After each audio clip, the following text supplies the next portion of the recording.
Vaheguru Ji Ka Khalsa, Vaheguru Ji Ki Fateh. Thank you so much to the Pentagon Chaplain and to the Chaplain Corps for gathering us today on this historic event to celebrate Vaisakhi, the founding of the Sikh community. I want to also thank Mr. Larry Stubblefield, Dr. James Taylor, Mr. Jason Forrester for helping us make this day possible.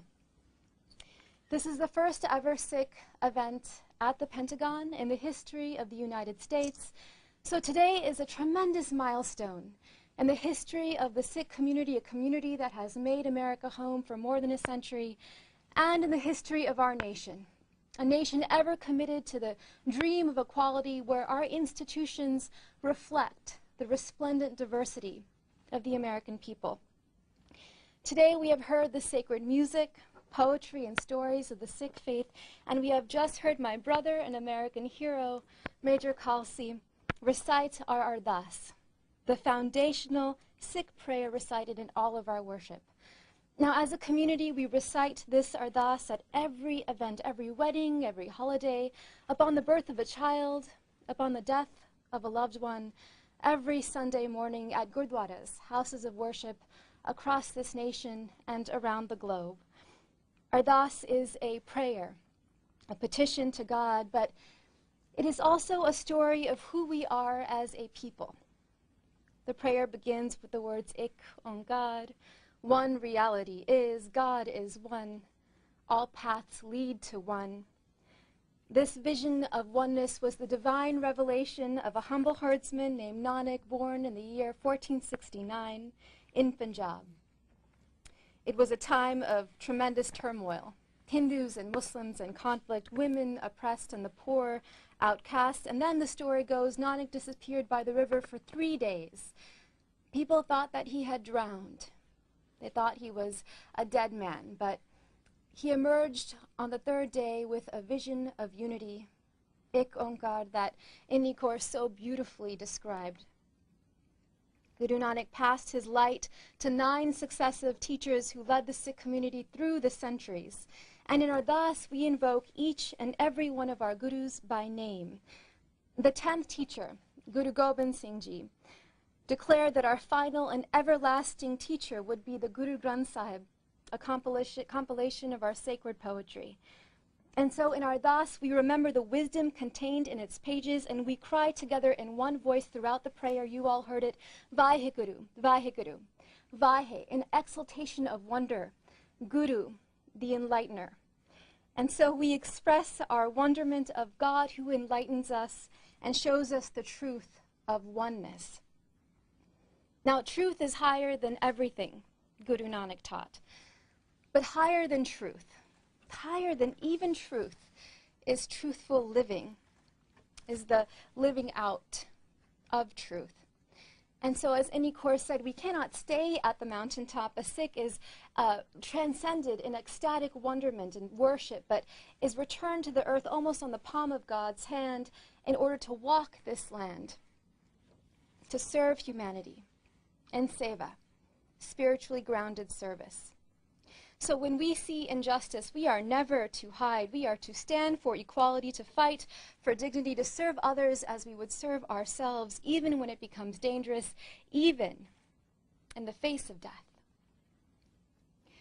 If you desire to play the game of love with me, Guru Nanak calls to us, then step forward with your head on your palm.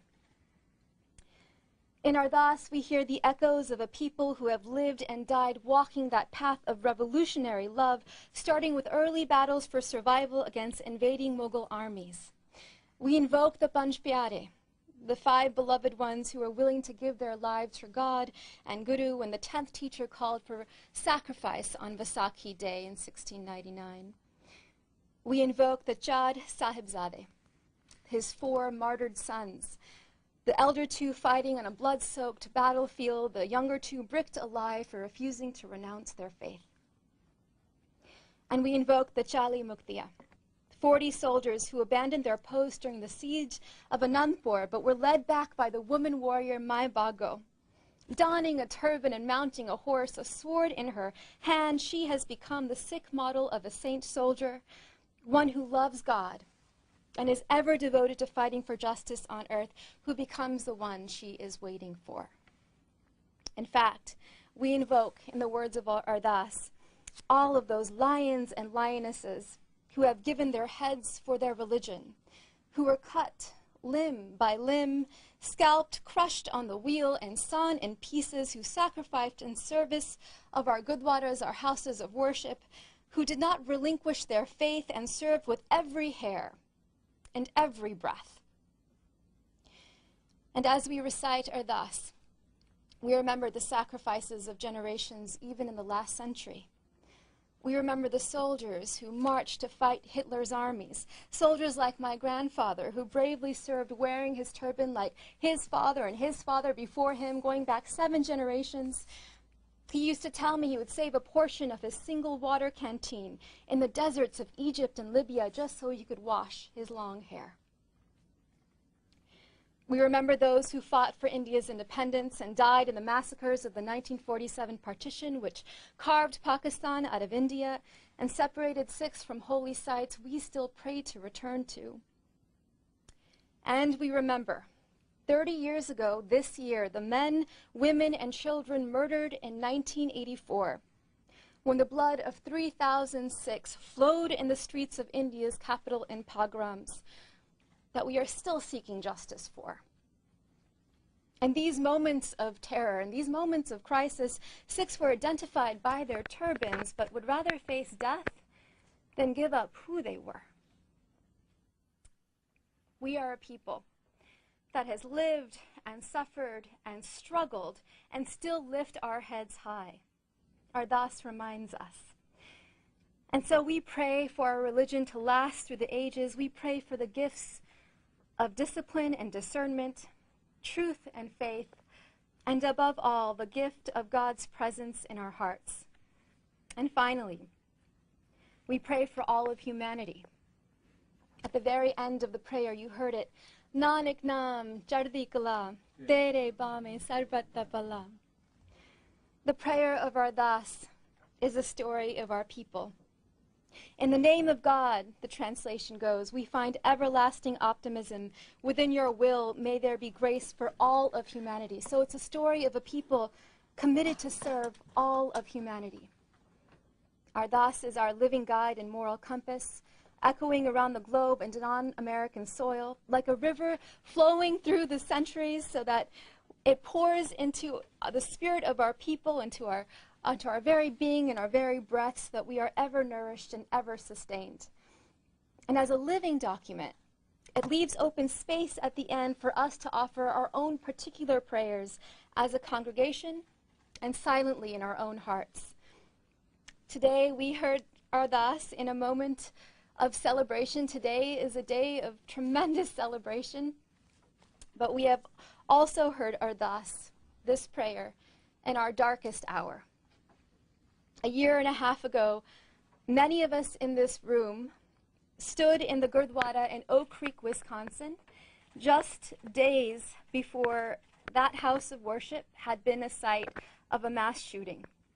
The largest act of violence on a faith community since the church bombing in 1963 in Birmingham that took 4 little girls.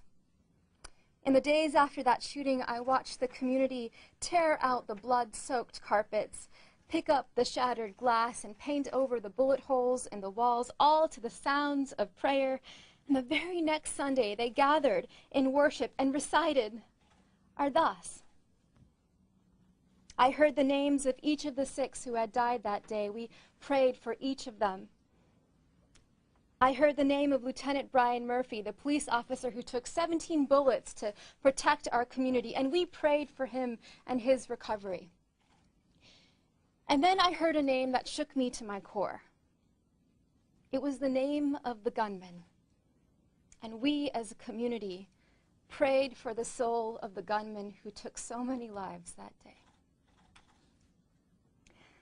Ardas gives us moral courage to endure in hardship, whether in the face of hate on our city streets or blood in a prayer hall. But Ardas also reminds us that we are meant to face these struggles as saint soldiers. There's one last story I want to share. Once, the story goes, our 10th teacher, Guru Gobind Singh Ji, was asked by a Mughal emperor to show him a miracle.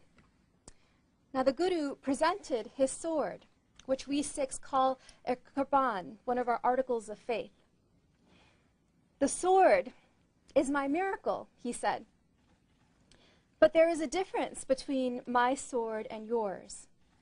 Behind your sword lurks anger. Behind my Qurban, only compassion. Yours only doles out death. Mine rejuvenates life. Yours deprives people of their dignity, while mine saves their honor. The sword is a central symbol of the Sikh faith. The sword is made holy only when the soul has cultivated moral courage to wield it.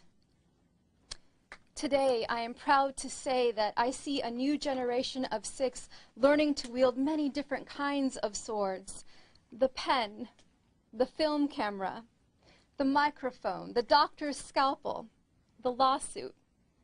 In fact, many in this room, people like Gurjot Kaur and Saprit Kaur and Rajdeep Singh and Amardeep Singh and Major Khalsi and Lieutenant Colonel Chaudhry, many of you here are using your swords to fight for an America where all people may live, work, worship, and serve their country as equals.